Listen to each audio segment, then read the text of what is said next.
अस्सलाम वालेकुम। आज हम बात करेंगे पीपीएससी बायोलॉजी टेस्ट से रेलिवेंट इंफॉर्मेशन पे।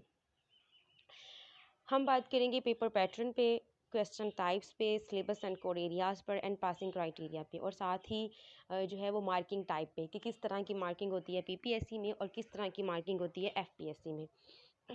पीपीएससी की बात करें चाहे एफपीएससी की बात करें, जो सब्जेक्ट बेस्ड पेपर होते हैं, टेस्ट होते हैं, तो उसमें 80% जो होता है वो सब्जेक्ट होता है, 20% जो है वो इंग्लिश जीके होता है। इसमें अगर हम पासिंग क्राइटेरिया की बात करें तो आपको 50% जो है वो अपने सब्जेक्ट में से कवर करना होता है, और 10% जो है वो आपका जो 20% होता है उसमें से कवर करना होता है। मतलब 80 एमसीक्यूज़ हैं आपके सब्जेक्ट रेलिवेंट, तो आपने वहाँ से 50 जो है वो पास करने होते हैं। 20 जो है वो आपकी इंग्लिश या जीके रेलिवेंट है, तो आपने उसमें से 10 जो है वो पास करने होते हैं, देन आप टेस्ट जो है वो पास कर सकते हैं। सेकेंडली, अगर क्वेश्चन की बात करें तो क्वेश्चन होते किस तरह से हैं, तो स्पेसिफिकली जिस तरह से हमारी आज बायोलॉजी पे बात हो रही है, तो बायोलॉजी से रेलिवेंट अगर बात की जाए तो क्वेश्चन जितने भी पेपर होंगे उनमें क्वेश्चन इस तरह से ही आएंगे। मतलब लाइक अगर आपका बॉटनी का पेपर है, आपका इंग्लिश का पेपर है, आपका मैथ का पेपर है, आपका जो है किसी भी सब्जेक्ट का है, कंप्यूटर साइंस का है, तो क्वेश्चन होंगे इसी तरह से। मतलब कुछ क्वेश्चन होंगे वो मेमोरी बेस्ड होंगे, कुछ अंडरस्टैंडिंग बेस्ड होंगे, कुछ क्वालिटेटिव होंगे, क्वांटिटेटिव होंगे, एप्लीकेशन बेस्ड होंगे। लेकिन आपके सब्जेक्ट के अकॉर्डिंग होंगे। लाइक जैसे अगर हम बायोलॉजी की आज बात करें तो उसमें जो क्वेश्चन कुछ क्वेश्चन जो होंगे वो मेमोरी बेस्ड होंगे। मेमोरी बेस्ड मतलब जो जिनको एग्जैक्ट याद करना होगा, मतलब रट्टा लगाना होगा और उनको स्टोर करना होगा।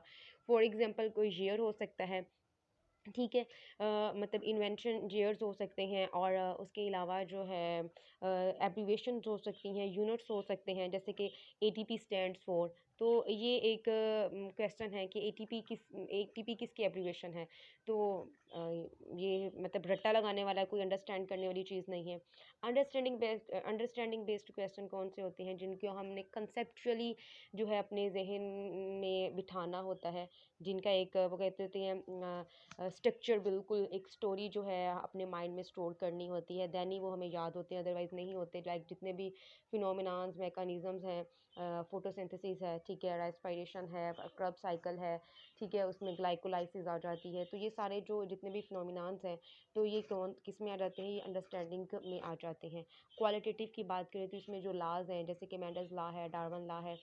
तो क्वांटिटेटिव की बात करें तो ये न्यूमेरिकल बेस्ड होते हैं, मतलब इसमें नंबर्स की बात की जाती है, कि रेशो की बात की जाती है। जैसे जेनेटिक्स की बात करें तो उसमें जो नंबर्स की रेशो की बात आ जाती है, मोनोहाइब्राइड में रेशो क्या थी, डाईहाइब्राइड में रेशो क्या होती है। और इसी तरह से नंबर ऑफ़ बोन्स पूछी जा सकती हैं, नंबर ऑफ़ जो है क्या कहते हैं, रिब पूछा जा सकते हैं, नंबर ऑफ़ क्रोमोसोम्स पूछे जा सकते हैं डिफरेंट स्पीशीज़ के अंदर। तो ये quantitative based numerical based question होते हैं। लास्ट वन जो है एप्लीकेशन बेस्ड होते हैं क्वेश्चन, जैसे कि बायोटेक्नोलॉजी से रेलिवेंट हो जाएंगे, ठीक है। बायोटेक्नोलॉजी से रेलिवेंट होंगे, आपके इंडस्ट्रियल रेलिवेंट होंगे, जो कि अप्लाइड बायोलॉजी से जो है रेलिवेंट होंगे क्वेश्चन।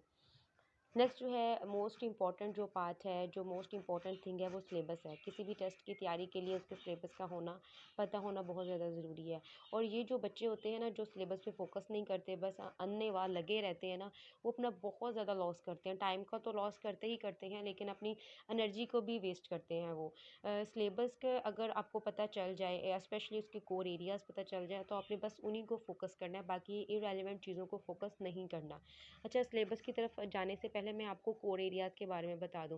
कोर एरियाज़ वो बुनियादी टॉपिक होते हैं जो किसी भी सब्जेक्ट की जो है वो स्ट्रेंथ होते हैं, मतलब बेस होते हैं। किसी भी सब्जेक्ट की वो बेस होते हैं, और उनको कवर करना ज़रूरी होता है, ठीक है। कोई भी सब्जेक्ट है कोई भी सॉरी टेस्ट है आपका, गेट टेस्ट है, जीआरई टेस्ट है आपका, आपका ये सब्जेक्ट बेस्ड लाइक जो है टेस्ट है, जॉब टेस्ट है। आपने उस टेस्ट को कवर करना है, तो आपने अपने सब्जेक्ट के कोर एरियाज़ को कवर करना है। कोर एरियाज़ कैसे पता चलेंगे हमें? आप सिंपल एनटीएस की वेबसाइट पे जाएं, वहाँ पे आपको कोर एरियाज़ मिल जाएंगे, ठीक है। सर्च करेंगी आप, मतलब सिंपल अगर आप गूगल पे लिख लें एनटीएस सब्जेक्ट कोर एरियाज़, ठीक है, core areas for different subject, यूँ करके भी सर्च कर लें, तो आपके सामने जो है वो लिंक आ जाएगा। तो आप सिंपल जो है वो वहाँ से कोर एरियाज़ जो हैं डाउनलोड करें और अपने सब्जेक्ट से रिलेवेंट, मैंने कहा है कि कंप्यूटर है, इंग्लिश है, मैथ है, कोई भी सब्जेक्ट है आपका, आप उसके कोर एरियाज़ डाउनलोड करें। कोर एरियाज़ डाउनलोड करने के बाद उसको पहले बेसिक से स्टार्ट करें, फिर उसको एडवांस की तरफ जाएं, तो इंशाल्लाह आपका टेस्ट क्लियर है। और ये मैं गारंटी दे रही हूँ, अगर आपने अपने बेसिक और एडवांस टॉपिक कवर कर लिए हैं तो देन ये हो ही नहीं सकता कि आपका टेस्ट जो है वो कवर ना हो। अगर क्या कहते हैं पीपीएससी और टेस्ट बनाने वालों का थोड़ा दिमाग ख़राब ना हो तो इंशाल्लाह आपका टेस्ट जो है वो कवर है, क्लियर है। कोर एरियाज़ की समझ आ गई आपको? सिंपल एनटीएस की वेबसाइट पे जाना है, वहाँ से आपने कोर एरियाज़ डाउनलोड कर लेने हैं। अच्छा, एक क्वेश्चन अभी ये है कि बायोलॉजी के कोर एरियाज़ फिर वहाँ पे क्यों नहीं है? वहाँ पे नहीं है, एनटीएस की वेबसाइट पे आपको बायोलॉजी के कोर एरियाज़ नहीं मिलेंगे, वहाँ पे आपको बॉटनी के कोर एरियाज़ मिलेंगे, ज़ूलॉजी के कोर एरियाज़ मिलेंगे। बॉटनी के कोर एरियाज़ जो हैं उसका ये है कि आप एफएससी इसको कवर करें। और कोर एरियाज़ में जेनेटिक्स आ जाती है इसकी ज़्यादा, molecular biology, cell biology, genetics, cell cycle, ये इसके एडवांस टॉपिक हैं। मतलब इसके मॉडर्न कह लें या कोर एरियाज़ कह लें, ये इसके वो टॉपिक है जिसको बेसिक में भी डिस्कस करना है और नेक्स्ट जो है वो एडवांस लेवल पे भी आपने डिस्कस करना है और तैयार करना है बायोलॉजी में। क्योंकि बायोलॉजी में क्या है, एनिमल्स भी आ जाते हैं, ह्यूमंस भी आ जाते हैं, प्लांट्स भी आ जाते हैं, तो आपने इन तीनों को कवर करना होता है, ठीक है। और जर्नली ही करना होता है, डीपली नहीं करना होता है, जर्नली ही आपने इन तीनों जो कैटेगरीज हैं, मतलब प्लांट्स हैं, एनिमल्स हैं, ह्यूमंस हैं, इन तीनों कैटेगरीज को आपने जर्नली ओवरऑल जो है वो डिस्कस करना होता है। जैसे कि फॉर एग्जांपल मैं बात कर देती हूँ कि हम बात करते हैं बायो एनर्जेटिक्स की बात कर रहे हैं, अब उसमें फोटोसिंथेसिस भी है, रेस्पिरेशन भी है, फिर हम न्यूट्रिशन की बात कर देते हैं। अब न्यूट्रिशन हमने प्लांट्स में भी देखनी है, एनिमल्स में भी देखनी है, ह्यूमंस के अंदर भी देखनी है, क्या क्या से फिनोमिना होते हैं, किस तरह से होती है, क्या पाथवेज हैं, तो ये सारी चीज़ें हमने इन तीनों में देखनी है, देन हमारा बायोलॉजी पोर्शन जो है वो कवर होगा। और उसके लिए जो है मैं आपको जो टॉपिक्स हैं वो मैं बता देती हूँ, उन टॉपिक्स को आपने इसी तरह से जो है वो रेडी करना है, ठीक है। आपको स्क्रीन पे शो हो रहा है कि एफएससी पार्ट 1 एंड 2, और ये इंपॉर्टेंट है। आप ये कहें कि मैं इनको छोड़ देती हूँ, एफएससी को छोड़ देती हूँ और मैं बाकी जो एडवांस लेवल की बातें मैं उसको याद कर लेती हूँ, तो आप बहुत बड़ी बेवकूफ़ी करेंगी। सबसे पहले आपने अपनी जो है पुरानी बुक्स उठानी है एफएससी की, उसको अच्छे से झाड़ना है और फिर पढ़ना शुरू कर देना है। एफएससी के जो टॉपिक्स हैं, एफएससी के जो चैप्टर हैं फर्स्ट पार्ट के और सेकंड पार्ट के, आपने उनको अच्छे से तैयार कर लेना है। जितना आप उसको अच्छे से तैयार कर सकती हैं, जितने आप अपने कंसेप्ट क्लियर कर सकती हैं, जितने आप उसको रटे लगा सकती हैं आप लगा लें, उससे जितनी कीज़ बना सकती हैं आप बनाएं।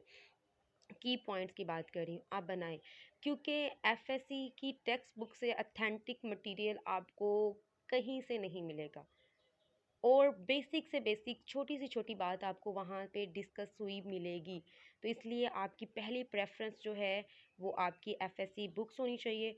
ये जो स्पेसिफिक टॉपिक मैंने बताए, चैप्टर बताए हुए हैं 20, 21, 22, 23 एंड 24, ये वो वाले टॉपिक्स हैं जो मैंने आपको कहा है कि ये बहुत इंपॉर्टेंट है, जिसमें जेनेटिक्स है, क्रोमोसोम्स एंड डीएनए है, और सेल साइकिल है, और इसमें क्या है, एवोल्यूशन है, बायोटेक्नोलॉजी है। तो इसको आपने ज़्यादा स्पेसिफिकली जो है फोकस से जो है वो तैयार करना, बाकी भी इग्नोर नहीं करने, उनको तैयार करना है, लेकिन मेजर ये बैकबोन बायोलॉजी की यही है। टॉपिक्स ये कुछ दिए गए हैं, आप मैंने आपको चैप्टर बता दिए हैं, अब मैं कुछ टॉपिक्स भी आपके साथ डिस्कस कर रही हूँ, और इन टॉपिक्स को पहले आपने बेसिक लेवल पे डिस्कस करना है, फिर आपने इसके एडवांस लेवल पे जाना है।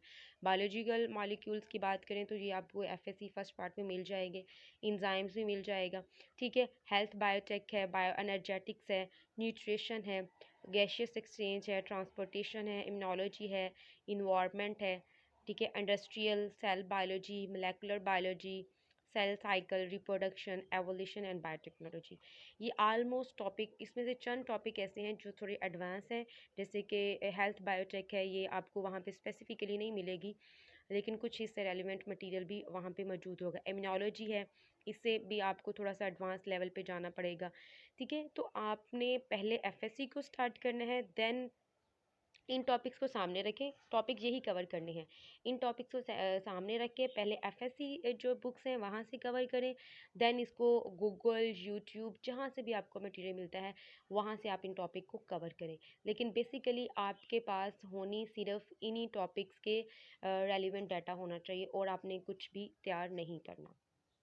लास्ट पे मार्किंग टाइप की बात करें, ये क्वेश्चन आज एक बच्चे ने मुझसे किया है कि मैम एफपीएससी जो है उसमें नेगेटिव मार्किंग होती है। तो ये चीज़ हमें माइंड में ज़रूर रखनी चाहिए, जब भी किसी टेस्ट के लिए जाते हैं तो हमें उसकी जो बेसिक इन्फॉर्मेशन है वो होना ज़रूरी होती है। पीपीएससी में नेगेटिव मार्किंग होती है, जो एफपीएससी की है उसमें नेगेटिव मार्किंग नहीं होती। ठीक है, और ये बहुत अच्छा मतलब है इसका एफपीएससी का कि उसमें नेगेटिव मार्किंग नहीं होती। तुक्के शुक्के भी लगाते हुए बंदे को खौफ नहीं आता, जबकि पीपीएससी में थोड़ा सा ये खौफ रहता है। उम्मीद करती हूँ कि आप लोगों को जो है बात की समझ आ गई होगी। मज़ीद अगर आप लोगों का कोई क्वेश्चन हो तो आप कमेंट सेक्शन